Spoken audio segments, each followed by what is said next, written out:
안녕하십니까. 더불어민주당 국민소통위원회 2월 20일 목요일 민주파출소 현황 및 대응 브리핑 드리겠습니다. 국민소통위원장 김현입니다. 그리고 국민소통위원장 전영기 의원님 참석하셨고요. 허위조작 감시단의 단장님 양문석 의원님, 김동화 의원님 오셨습니다. 주말간 민주파출소 현황은 2월 20일 9시 기준 1,327명이 방문하였고 487건이 제보되었습니다. 매체별로 유튜브가 28.74%로 제일 높은 수치를 기록하고 있으며 그 뒤로는 네이버 23.20%, SNS 13.35%, 커뮤니티가 5.54%로 제보되고 있습니다. 주요 제보 내용에 대해서는 김동화 의원이 발표하겠습니다.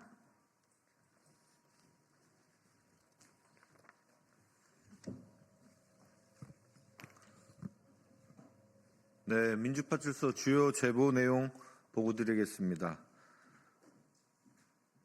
처음으로 북한의 지령으로 윤석열 대통령을 암살하려고 한다는 구체적 음모론이 윤석열 대통령 암살 플랜 D라는 이미지 등을 통해 트위터, 네이버 등에서 더욱 구체적이고 조직적으로 유포되고 있다는 제보가 있었습니다.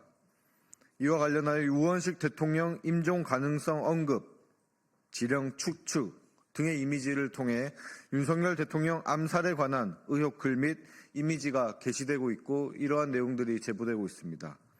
다음으로 공수처 관련 허위사실이 네이버 등을 통해 유포되고 있다는 제보도 있었습니다. 김계리 변호사가 페이스북을 통해 업로드한 민노총 간첩사건 공소장 내용 중 공수처 설치와 관련된 부분을 캡처하여 공수처 설치도 북조선 지령이었다는 허위 사실의 글이 유포되고 있습니다. 이러한 제보를 바탕으로 적극 대응한 결과 우리 민주파출소 출범 이후 네이버 등 국내 포털 플랫폼 관련 제보 건수가 감소하고 국내 주요 커뮤니티에서의 허위조작 정보 유통 범위가 축소되는 등 허위조작 정보 유포 세력의 활동이 위축되는 효과가 나타나고 있습니다. 그러나 유튜브, 트위터 X, 인스타, 스레드 등 익명성이 보장되는 해외 기반 SNS 플랫폼을 통한 유포 사례가 증가하고 있는 것으로 확인되며 이는 국내 플랫폼이 수사기관 요청 시 계정 정보 제공 등 법적 대응이 신속하게 이루어지는 반면 해외 플랫폼에서는 이에 대한 대응이 상대적으로 어려운 점 등을 악용하려는 움직임으로 분석됩니다. 이에 따라 향후 민주파출소는 해외 플랫폼에 대한 모니터링을 강화하고 대응 체계를 마련하는 한편 해외 기반 허위 조작 정보 유포 계정에 대한 집중 감시 및 법적 조치를 검토할 필요가 있습니다.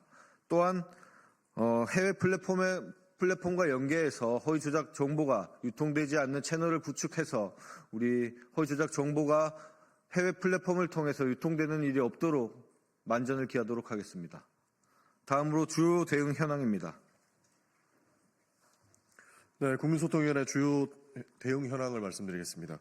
국민소통위원회는 오늘 세계로교회 담임 목사인 손현보 씨, 그리고 신남성연대 배인규 씨, 꽃보다 전환길의 전환길 씨를 내란 선전 혐의로 경찰에 고발합니다.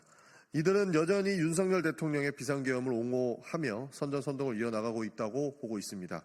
그 결과 119 서부지법 폭동으로 이어지는 만큼 법에 따른 단호한 처벌이 필요하지 않나 하는 판단을 하고 있습니다. 그리고 국민의힘 거짓말 시리즈 18번째 발표를 드리도록 하겠습니다. 윤석열 대통령은 국회의원 체포 지시 의혹을 강하게 부인했지만 검찰 조사와 핵심 증인들의 진술은 이를 정면으로 반박하고 있습니다. 조지호 경찰청장은 검찰에서 윤 대통령이 6차례 전화해 국회의원 체포를 지시했다고 진술했습니다. 그는 첫 통화에서 국회의원들을 다 잡아 체포해라고 말했고 이후 통화도 같은 내용이었다. 대통령은 격앙된 목소리로 체포를 지시했다고 밝혔습니다. 또한 국회 봉쇄 해제 지시는 받은 적 없다며 윤석열 대통령의 주장을 부정했습니다. 반면 윤석열 대통령은 지난 2월 18일 예, 2월 18일. 제 발음이 이상했나요? 반면 윤석열 대통령은 지난 2월 18일 탄핵 심판 변론에서 그런 지시는 없었다고 주장했습니다. 하지만 검찰은 군 관계자들이 국회 투입을 사전에 알고 있었다는 정황이 담긴 통화 녹취를 확보했습니다. 결국 대통령의 해명은 검찰 조사 내용과 명백히 충돌합니다. 조지호 경찰청장의 증언과 검찰이 확보한 군 관계자의 녹취는 대통령이 국회의원을 체포를 직접 지시했음을 뒷받침한다고 볼 수 있습니다. 윤석열 대통령의 부인에도 불구하고 핵심 증인의 진술과 물증이 이를 반박하고 있는 상황입니다. 단순한 기억의 착오가 아니라 국회의 기능을 정지시키려는 명령이 실제로 존재했는지에 대한 법적, 정치적 판단이 필요한 사안입니다. 국민 여러분들께서는 객관적 사실을 바탕으로 현 상황을 냉철히 판단해 주시기를 바랍니다. 국민의힘 거짓말 시리즈 19번째 발표를 드리겠습니다. 최근 2월 16일 국민의힘 신동욱 수석 대변인은 이재명 더불어민주당 대표를 겨냥해 검사 사칭 주장을 재차 꺼내들었습니다. 하지만 이는 이미 법원 판결로 사실관계가 분명해진 사안을 왜곡한 것입니다.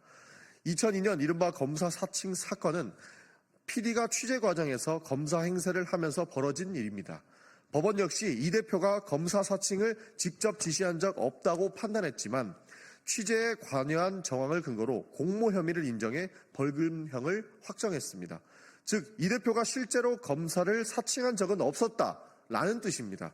그럼에도 국민의힘은 마치 이 대표가 검사를 사칭한 것처럼 프레임을 만들고 있습니다. 특히 2018년 지방선거 과정에서 허위사실 공표 혐의로 기소되었다가 무죄 판결을 받은 사안과 2024년 위증교사 혐의 사건 또한 무죄가 선고되었음에도 불구하고 이미 종결된 사건을 다시 거론하며 검사 사칭이라는 낙인을 찍고 있습니다. 결국 국민의힘의 주장은 법원의 판결과 명확한 기록을 무시한 채 이재명 대표에게 검사 사칭이라는 이미지를 덧씌우기 위한 정치 공세일 뿐입니다. 객관적인 사실을 비추어 보면 이재명 대표가 직접 검사를 사칭했다는 말은 명백히 과장되고 왜곡된 프레임입니다.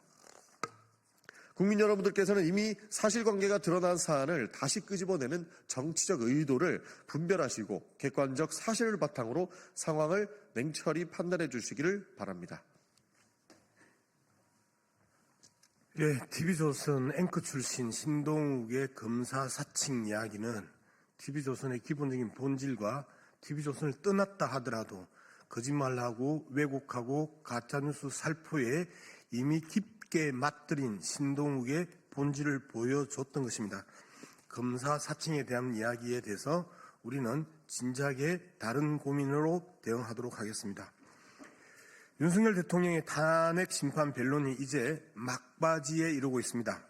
그동안 국민들은 대통령과 국정 책임자들의 반복되는 모순된 발언과 거짓 해명에 실망과 분노를 느끼게 했으며 국정을 책임지는 자들이 진실을 은폐하고 국민을 기만하는 모습을 보면서 깊은 자괴감에 빠지지 않을 수 없었습니다.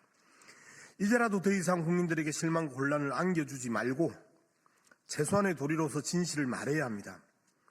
권력을 가진 자들이 법과 국민의 신뢰 위에 군림하려 해서는 안 됩니다. 진실된 태도로 사실만을 밝히고 책임 있는 자세로 역사와 국민 앞에 서기를 강력히 촉구합니다. 국민들은 모든 과정을 지켜보고 있습니다.